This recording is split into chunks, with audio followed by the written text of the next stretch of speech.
Goeiedag.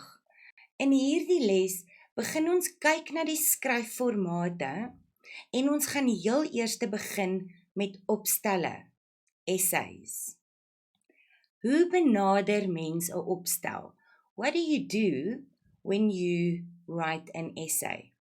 If you refer back to the lesson about process writing, proses skryf, you have to go through all of those steps for each kind of different text that you are going to write. So please remember to refer back to the lesson about proses skryf that teaches you all about that. So hoe benader ons 'n opstel? What does it look like on your exam paper? You will get different topics, and these different topics will consist either of perhaps a quote or a title, or you can get a picture. So the picture we'll talk about just now. Let's just see first of all, what are you going to do when you choose your topics? Nommer 1, jy gaan al die onderwerpe deurlees. Moenie te vinnig daarna kyk en net op een besluit nie. Jy gaan deur hulle almal lees en dan kies jy jou onderwerp. You choose your topic based on the following aspects. Iets wat jou interesseer. So something that you are interested in, because then you will be able to play around with what it is that you are writing. Iets wat jy goed verstaan.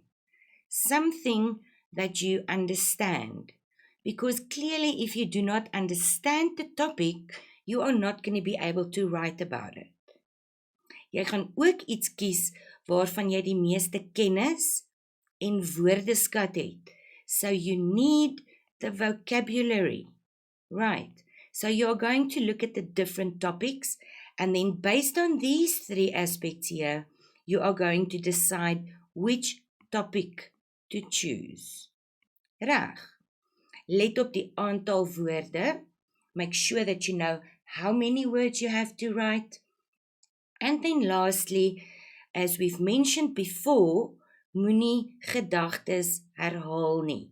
No repetition. Reg. So when we get the visuele prikkels, hierdie is wanneer jy 'n foto of 'n prent kry waaroor jy moet skryf.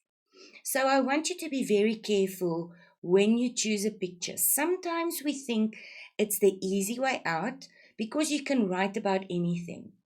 But the first and very most important thing that you have to remember is daar moet 'n duidelike verband wees met die prent en dit wat jy skryf.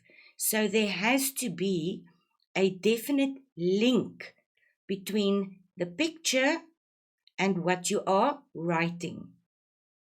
Reg. Also, what you are going to do, you have to give this essay of yours a title because they don't give it to you. So your title will be based on the content or the main idea that you are basing your writing on. Be careful, nie net 'n beskrywing van die prent nie. You are not simply describing the picture. Let's just take, for example, you get a picture of a school bag with a pen and a ruler and a stick of glue sticking out of it. You are not simply going to describe what you see on the picture. You have to make a story out of it. It can be any type of essay that you write, but you have to make up a story that includes the school bag and the items that you see on the picture. Right. For example, my first day at school or my last day at school. Something like that. So when you look at this picture, you are going to focus on these 2 things. Wat is die fokus? Wat staan uit? What jumps at you when you look at this picture? En tweedens, waaraan dink jy? What does it make you think of? And this is what you are going to base your context on, your content. Dit kan enige soort opstel wees. As we go along, we're going to do different types of essays, But when you have a picture, you actually decide what kind of content you're going to write and what type of essay you're going to write. Whereas when they give you, for example, a quote or they give you a title, that pretty much decides for you what type of essay you're going to write. Reg. Dan gaan jy begin met jou beplanning. Goed, you're going to ask questions. Jy gaan vra wie, who, wat is what, waar is where, wanneer, when, and who is how. So ask yourself these questions when you start your planning. For your inleiding, your introduction, it has to be short. Nie langer as 5 kort sinne nie. So only 5 short sentences for your introduction. Jy gaan ook dadelik inval met die onderwerp. You are immediately going to refer to your topic that you are writing about. Right, so to the topic or the title of your essay. Vir die liggaam van jou opstel, the body, and now you have to remember, there's 3 parts to an essay: inleiding, liggaam, en slot. But that does not mean that we only have 3 paragraphs. Your introduction will be 1 paragraph and your conclusion will be 1 paragraph. But your body of your essay has to be at least 3 to 4 paragraphs. Right. So onthou, logiese ontwikkeling, logical order, very important paragraphs, and then vermy lang sinne. No long sentences. Keep it short and simple, otherwise you start making mistakes. Good.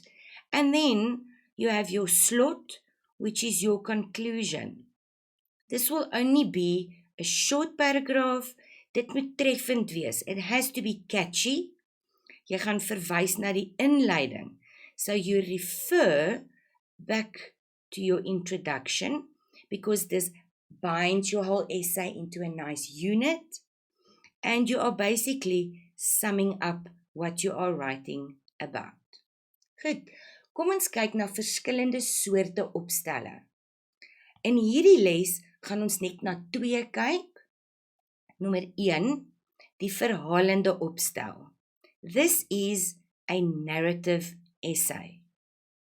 So die verhalende opstel handel oor die aanbied van 'n reeks gebeure, events, in 'n sinvolle volgorde, in a logical order. So basically, you are telling a story.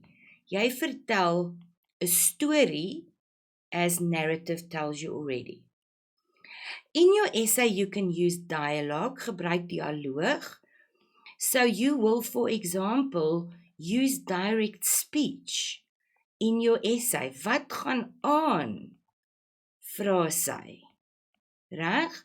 This is a very good thing because on your rubric, one of the things that they mark you on is if you use different types of sentences. And direct speech is very, very catchy to use in an essay. Jy gaan skryf in die eerste of in die derde persoon, so either from your own perspective, first person, or in the third person. 'n verhalende opstel skryf mens in die verlede tyd. You writing it in the past tense. Reg? En jy gaan beskrywende woorde gebruik. You are going to use descriptive words like adjectives and adverbs. Right. So that is your verhalende opstel. The second one we're going to look at is the beskrywende opstel. Reg, which is a descriptive essay. Jy beskryf iets soos wat jy dit ervaar. So you are going to describe something the way that you experience it. Jy gaan min beskrywende woorde gebruik. Now this might sound strange to you because it's a descriptive essay. So why am I saying don't use a lot of descriptive words? Because for a descriptive essay, we are writing through our senses. So we use our senses to create a picture in our reader's mind. How do we do that? Waarnemings deur jou sintuie, that is your senses. So jy gaan skryf wat jy hoor. What do you hear? Wat sien jy? What do you see? Wat ruik jy? What do you smell? Wat proe jy? What do you taste? En wat voel jy? What do you feel?